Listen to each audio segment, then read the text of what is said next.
si puedo acercarme a ustedes y usar un micrófono extra, que no puedo hacerlo, y les pregunto, ¿cuánto tiempo de vida creen que les resta? ¿Qué contestarían? Bueno, por cuestión tiempo, déjenme intuir vuestras respuestas. Creo que si me acerco a Rafael, que tenés 30 y un poco de años, ¿verdad? Me va a decir, pastor, probablemente unos 45 más. En honor a su edad, tendría 75 años, ¿no? ¿O pensás vivir un poco más de 75? ¿No? Bueno, si me preguntaran a mí, yo diría que quiero vivir hasta los 90, así es que yo diría que me restan casi 30 años. Y probablemente los de 50 años dirían cosas parecidas, entre 20 y 30. Y si les pregunto a un adolescente de unos 18 o 20 años, ¿sabe qué creo que me van a responder? Toda la vida me queda. Y hasta me juzgarían de ser un poco patético por hacer semejantes preguntas. Porque a esa edad no se piensa en la muerte. Bueno, no quiero ser fatalista, quiero ser literal. El tiempo que estaba viviendo la iglesia cuando se escribió esta carta, el tiempo que les quedaba de vida era tan incierto y lo más seguro es que era poco para cualesquiera edades. ¿Por qué? Porque estaban sufriendo la persecución del Imperio de Roma. En ese entonces, ser cristiano era pena de muerte, sin importar si era un adolescente o un adulto. Así es que para ellos esto era muy real. No digo que es igual, pero mientras leo esa historia, se me ocurre pensar que quizás era algo similar a la época de los años 89. Los que tienen 50, poco más, poco menos, recuerdan que en esa guerra fratricida, cada vez que íbamos a la calle, nosotros no estábamos seguros si nos íbamos a ver en medio de una batalla y si íbamos a regresar a casa. Y eso no era ser fatalista, eso era la realidad que vivíamos. Pues bien, yo creo que la pandemia nos hizo volver a esa realidad. Porque si les pregunto, en el contexto de la pandemia, ¿cuánto nos resta de vida? Lo único que podemos decir, los que estamos arriba de los 40 años es, ¿quién sabe? Probablemente los más jóvenes, haciendo eco a que los números dicen que el índice de fatalidad en vuestra edad es mínimo, dirán, no es tan preocupante. Y quizá por eso la irresponsabilidad. Como sea, el estudio de hoy nos atañe a todos, jóvenes o adultos, porque lo que Pedro dice a la iglesia es, independientemente si les resta poco tiempo o mucho tiempo, el asunto es ser útil para la gloria de Dios. ¿Cómo podemos ser útiles en lo que nos resta de vida? Eso y más es lo que vamos a estudiar en el sermón de hoy titulado ¿Qué hacer para no vivir el tiempo que nos resta en la carne? Vayan a la primera carta de Pedro, capítulo 4. Primera carta de Pedro, capítulo 4, nuestro estudio de hoy, ¿qué hacer para no vivir el tiempo que resta en la carne? ¿Listos? Capítulo 4, primera epístola de Pedro. Vamos al versículo 2. ¿Todos lo tienen? Verso 2 dice, para no vivir el tiempo que resta en la carne, conforme a las concupiscencias de los hombres, sino conforme a la voluntad de Dios. Baste ya el tiempo pasado para haber hecho lo que agradaba a los gentiles, andando en lascivias, concupiscencias, embriagueces, orgías, disipación y abominables idolatrías. Hasta ahí leemos. Por favor, ayúdenme a orar. Señor, oramos que tu Espíritu Santo nos hable esta noche y que podamos tomar la decisión de que lo que nos resta de vida sea útil. Te pedimos tu gracia, tu guía, y oramos por los que están enfermos, por los que están más atribulados que otros. En Cristo Jesús. Amén.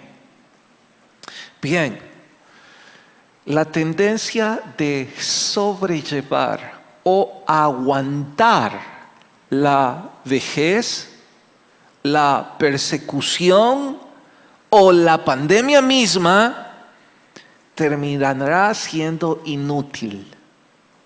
Lo repito, la tendencia de sobrellevar o aguantar. ¿Qué es eso? Cada vez que nos preguntan ¿cómo estás? Sobreviviendo. ¿Y cómo vas? Aguantando.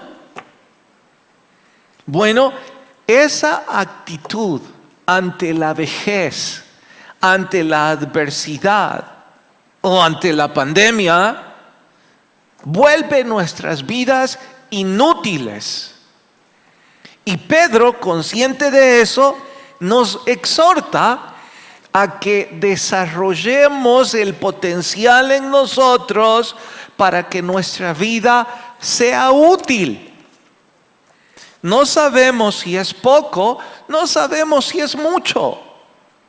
Lo que sea que nos quede, debemos tomar la decisión de ser útiles para Dios, y eso nos convierte en útiles para los demás. Bueno, si alguien pregunta, igual que yo en este punto, de acuerdo, pero ¿cómo puedo conseguir eso? Pedro nos dice cuando menos 3 o 4 consejos, recomendaciones, cosas que debemos desarrollar en nuestro carácter, porque si no lo hacemos, vamos a caer en depresión, vamos a vivir frustrados, vamos a encerrarnos en una burbuja creyendo que ese tiempo que nos resta nos amenaza cada segundo y que es mejor que nos cobijemos bajo una cueva porque quién sabe lo que sucederá. Y conste, ni en broma me estoy refiriendo ni sugiriendo que descuidemos los principios de bioseguridad. Esos deberíamos acrecentarlos. Estoy hablando de volvernos inútiles. Bien, ¿cuáles son esos consejos puntuales? Número 1, versículo 7. Dice 4:7. Mas el fin de todas las cosas se acerca. Sed pues, ¿cómo? Sobrios. Primera recomendación, debemos buscar la sobriedad. ¿Cómo se define sobriedad? Temo que no es una palabra propia de nuestra jerga. De ahí que voy a intentar definirla. Sobriedad es tener una mente estable y despejada. Es, dijo alguien, lo contrario a la locura. Es tener propósitos definidos. ¿No es cierto que en esta época son muchos los que dicen esto nos está volviendo locos? Bueno, el estrés, el desorden político, el encierro, la preocupación, la angustia, el insomnio y 10 cosas parecidas son típicas de vidas inútiles. Sí, he de repetirlo. Encierro, desorden político, estrés, preocupación, angustia, insomnio, taquicardia y cosas parecidas hacen nuestras vidas inútiles.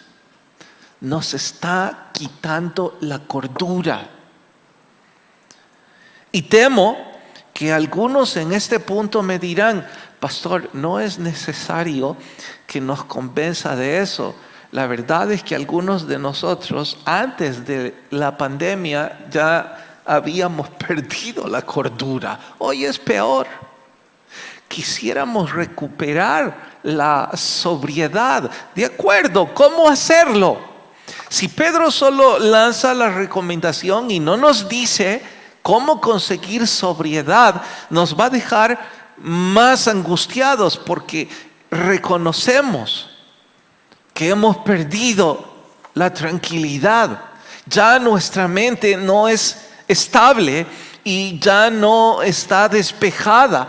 Parece que nuestro horizonte es oscuro, amenazador, y eso nos dificulta. Bueno, nos dice cuando menos 3 cosas que hay que hacer para recuperar la sobriedad o para alcanzarla, porque quizás algunos nunca la tuvimos. En primer lugar, verso 2, capítulo 4, verso 2. Para no vivir conforme a ¿qué cosa? Las concupiscencias. Y dice el verso 3, baste ya el tiempo de hacer lo que agradaba a los gentiles, es decir, concupiscencias, embriagueces, orgías. En simple español, ¿qué hacer para ser sobrios? Número 1 es renunciar a una vida pecaminosa.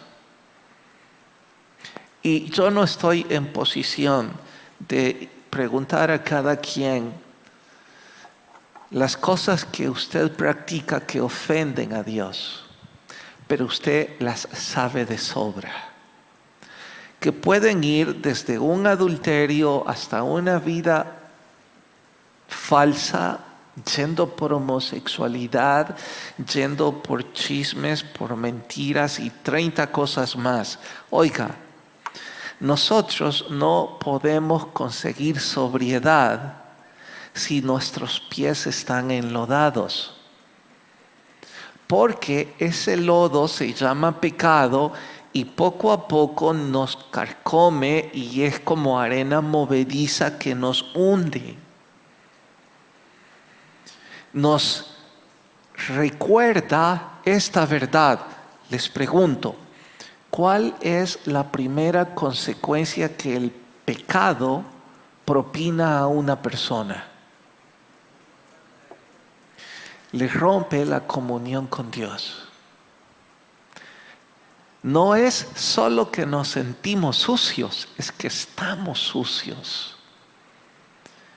Y cuando estamos sucios, no nos sentimos cerca de Dios. Y esa comunión que nos da cobija, que nos da sobriedad, desaparece. Y la falta de cordura nos arrebata la vida. Allí es donde viene el insomnio. Allí es donde viene la angustia. Allí es donde viene la preocupación vana, la taquicardia y 10 cosas más. No estoy diciendo que algunos de esos síntomas no sean propios de una enfermedad física, de acuerdo, y los médicos pueden explicar eso, pero igualmente los médicos explican que muchas veces esos síntomas son más bien psicosomáticos. No hay una enfermedad física que los esté provocando, sino nuestra mente, nuestro estado anímico lo está provocando. Y ese estado anímico viene como consecuencia de haber roto la comunión con Dios. Así es que debemos tomar la decisión de romper ese pecado. Quizás se trata de no hablar más con esa persona. Quizás se trata de no volver a llevar a cabo esa actividad. No sé. Quizás habrá que pedir perdón. 20 cosas más que cada uno de nosotros debe saberla. Hay que renunciar al pecado. Número 2, verso 4. A estos les parece cosa extraña, es decir, a los incrédulos, que vosotros no corráis con ellos el mismo desenfreno de disolución y os ultrajan. Ahora Pedro dice, no preste atención a las distracciones de las personas que les ultrajan porque han tomado la decisión de limpiar sus pies de lodo. Los que insisten en que hay que regresar al lodo son solo distractores y son los que ayudan a quitarle la sobriedad. Así que lo segundo que hay que hacer es abandonar las distracciones.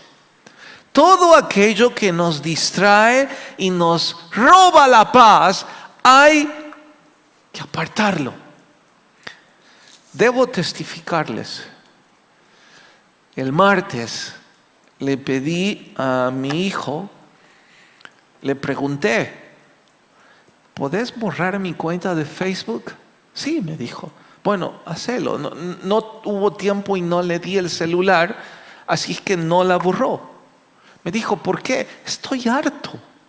Claro, yo estaba leyendo esto, pero estoy harto, le dije, de ver tanta política que me enferma. Estoy harto de ver tanta maldad, de noticias que me carcomen el alma.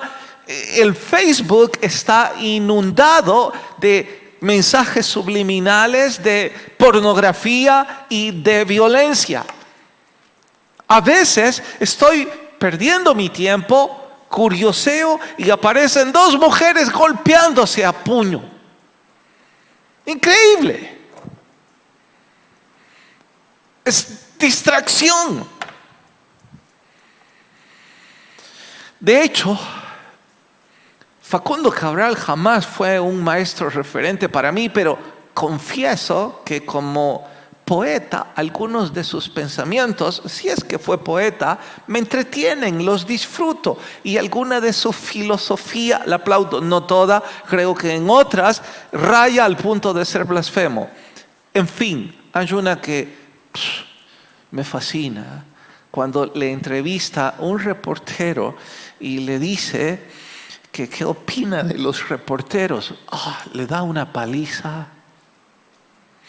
Le dice que los noticieros, las redes sociales y los reporteros han sido engendrados en el infierno, porque lo único que hacen es publicitar la maldad de este mundo.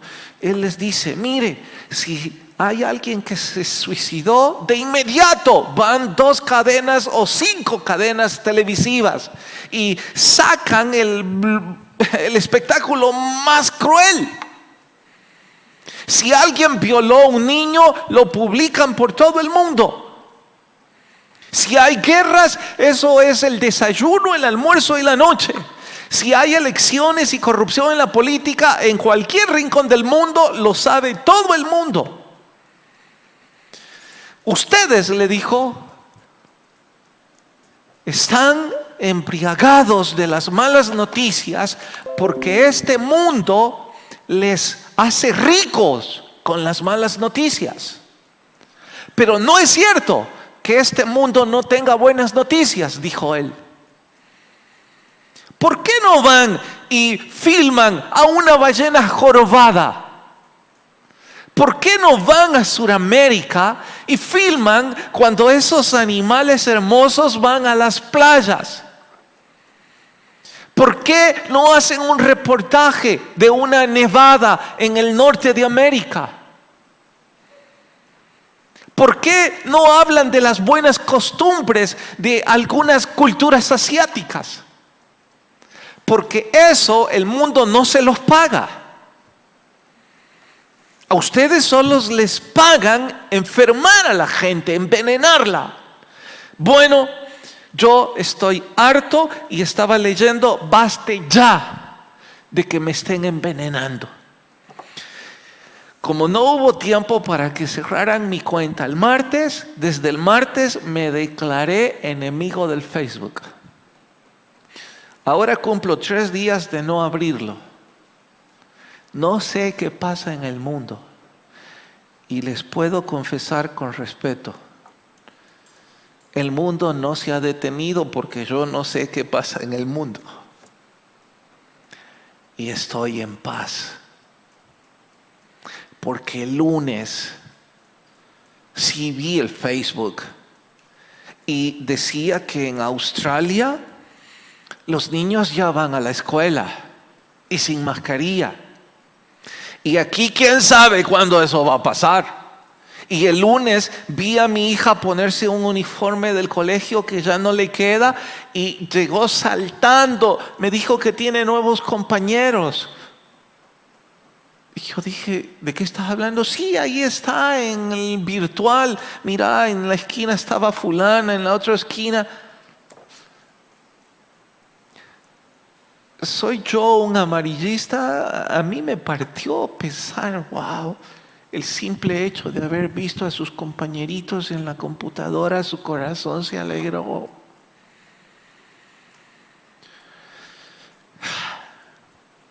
Vi también que en Arizona están vacunando 24 horas los 7 días de la semana en carro. No se bajan, van a un punto de vacunación, ¡pum! Miles de miles. Vi que en Disney, en Anaheim, en California, son colas.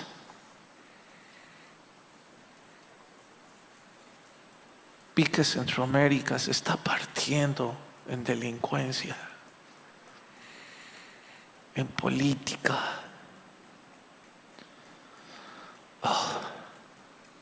¿Y saben qué es lo peor? Que a lo mejor todo lo que vi es mentira. A saber qué loco con insomnio pega todas esas mentiras en internet y yo soy el necio que está ahí temblando. Así que se acabó. De hecho, Talo me dijo que me va a enseñar cómo puedo conectarme a los programas de la iglesia de Facebook para no perder la parte evangelística. Pero ya pasé 3 días y les puedo testificar, ya no me distrajo.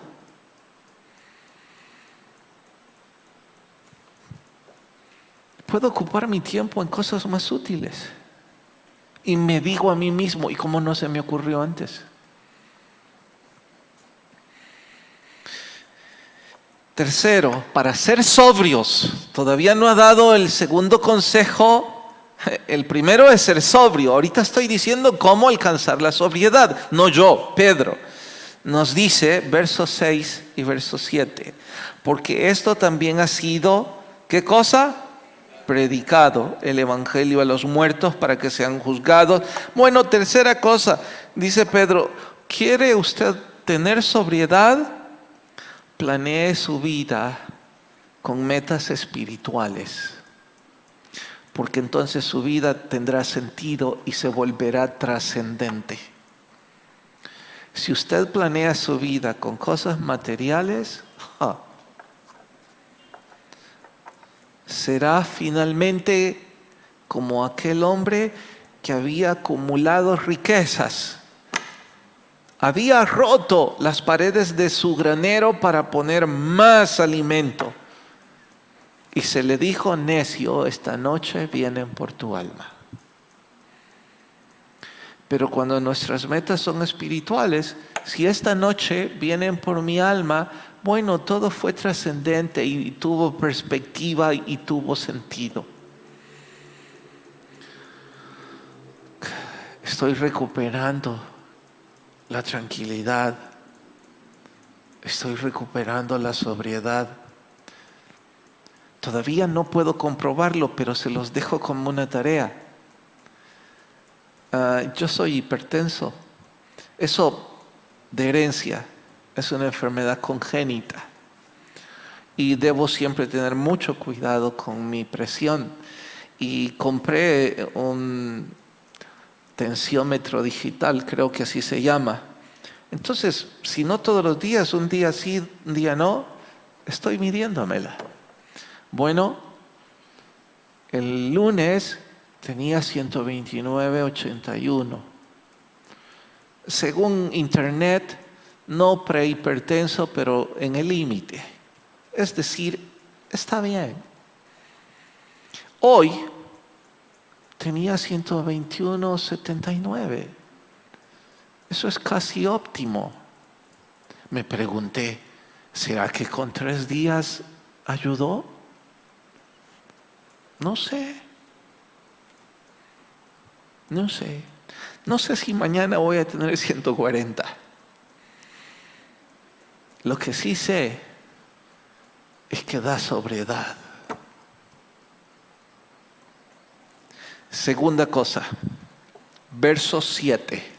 Ya terminamos, sed sobrios. Ahora vamos al segundo consejo.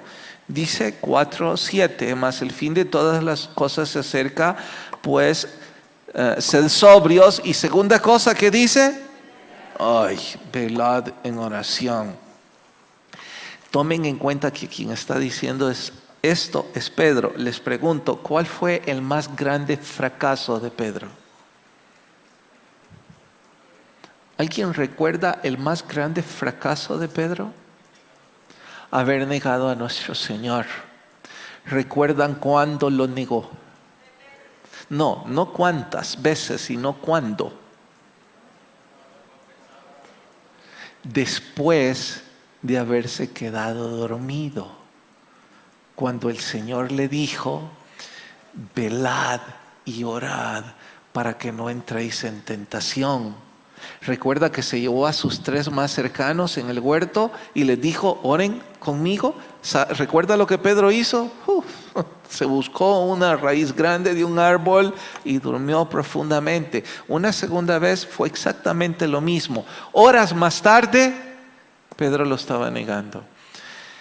Si alguien puede decir con propiedad que para soportar momentos difíciles debemos estar en oración, si alguien tiene propiedad para decirlo, eso es Pedro. Puedo estar yo seguro que cuando Pedro escribió esto, él estaba pensando en el huerto del Getsemaní.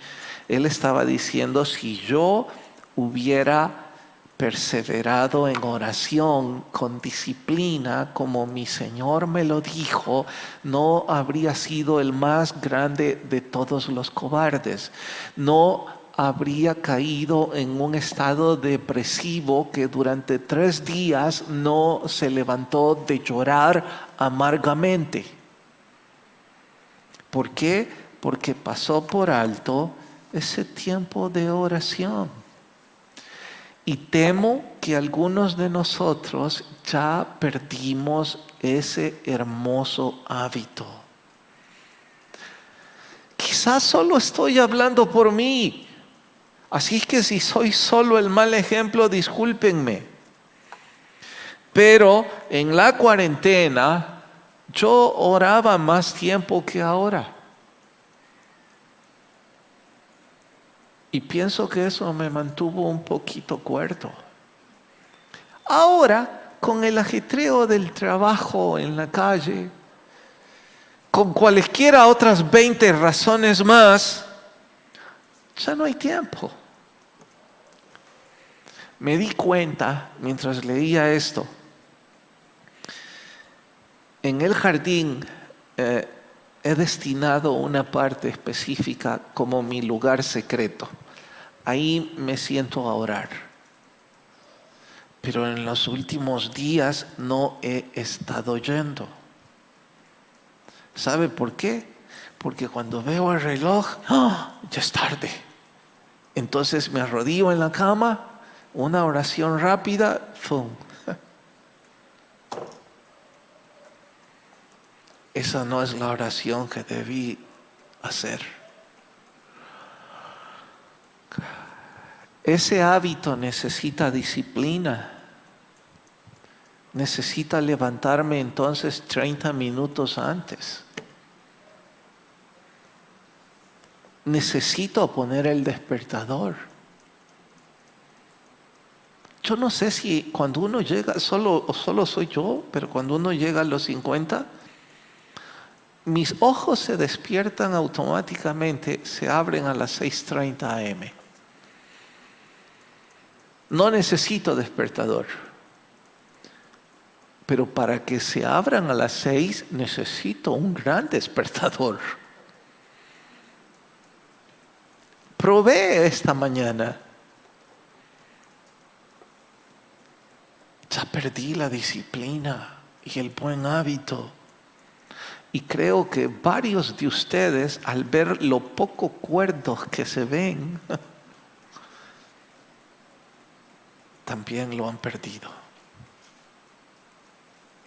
Bueno, segunda cosa, velad en oración. Y la última, verso 10, 4 días. Cada uno según el don que ha recibido, ministrelo a otros como buenos administradores de la multiforme gracia de Dios. Voy a parafrasear este verso para que lo entendamos más fácil. Es el que hemos memorizado esta semana, Cada uno, según la habilidad que ha recibido, sirva con ella a otros como buenos administradores de la multiforme gracia. Bueno, el tercer punto es, sirva al prójimo. El primer gran mandamiento es, amarás a tu Dios con todo tu corazón, todas tus fuerzas, toda tu mente. ¿Cuál es el segundo? Amarás a tu prójimo como a ti mismo. Lo que Pedro nos está diciendo es, tiene que volver a servir. Saben que cuando nosotros no servimos, cuando nosotros no usamos nuestra habilidad, debilitamos al que servimos y nos debilitamos nosotros mismos. Se los ilustraré. Anoche pregunté y Efraín me ayudó. Le pregunté, ¿cuál crees que es tu habilidad? Él me dijo, bueno, tal vez la música, tocar el piano. Bueno, ¿qué sucede cuando no lo haces? Él dijo, mis dedos empiezan a entumecerse. No tienen la misma destreza que cuando lo hago de forma disciplinada. Pierdo probablemente alguno que otro tonada. ¿Y qué pasa con aquellos a quienes les servías? Bueno, han debilitado su corazón, su mente, porque ya no son ministrados con esa música. Cuando nosotros dejamos de servir a Dios, nos debilitamos y debilitamos a quienes servimos. Y con esto digo con muchísima preocupación, sigo frustrado. No se me ocurre aún qué decirles a los maestros de capilla infantil y a los de campos blancos, cómo poder regresar a servir a nuestros niños. Vamos pronto a cumplir 1 año de no poder servir. Es terrible. Esos niños no están siendo fortalecidos con la palabra. Están recibiendo todo tipo de maldad en internet. Solo podemos seguir orando. Hoy por hoy no se me ocurre. Yo estuve feliz al principio del año diciéndoles que pronto arrancaríamos, pero ya todos sabemos. el aparente rebrote ya en nuestras calles. Oremos por eso. Me dijo Talo una noche de estas, 15 días o 10, qué sé yo, mira papá, ya tenemos la fecha para empezar Patmos, arrancamos tal día en febrero. Yo dije, esto va a ser un pleito entre padre e hijo. Está loco, ¿cómo vamos a arrancar? Así que le dije, vení, sentate. ¿Cómo se te ocurre llevar a joven? No, me dijo. No, vamos a empezar de forma virtual. Y podemos entrenarlos y nosotros podemos entrenarnos. No es lo mejor, pero es mejor que no hacer nada. Y vamos a estar listos para que conforme el gobierno vaya dándonos las directrices a la apertura, pues entonces vamos a empujar y vamos a tener todo. Bueno, le dije, me parece fabuloso. Hagámoslo. Es algo así como debemos reinventar el ministerio para servir al prójimo. Por eso es que mañana vamos a hacer un conversatorio. Se me ocurre que podemos darles ideas en vuestros hogares de cómo servir al Señor sirviendo al prójimo en una especie de conversación. La idea es en que casi en todos los hogares hay una persona inconversa o un bebé en la fe a quien podemos servirle. Pero puedo insistir, es nada más una idea de cómo reinventarnos y de animarlos y de decirles, no está bien lo que está pasando. Envidio y aplaudo a los que van a las misiones. Me he pegado a ellos varias veces. En el interior del país es un poco distinto, en algunos de esos cantones, lo que está pasando aquí en la ciudad. En algunos de esos cantones apenas reconocen el virus y nuestra gente está sirviéndoles. Están limpiando los terrenos, están construyéndoles aulas, están ayudándoles a producir ya los graneros, les están predicando, los niños llegan. Y cuando les he visto haciendo eso, siento alegría por ellos, pero una nostalgia grande por usted y por mí. Bueno, pastor, díganos qué vamos a ir a hacer. No, yo no puedo hacer eso. Yo debo ser responsable delante del Señor y seguir las directrices de las medidas de bioseguridad. Pero creo que ustedes, si se ponen de rodillas y le preguntan al Señor, Señor, ¿qué voy a hacer? Dios nos va a ir hablando a todos. 3 cosas que hacer entonces. Número 1, recuperar la sobriedad.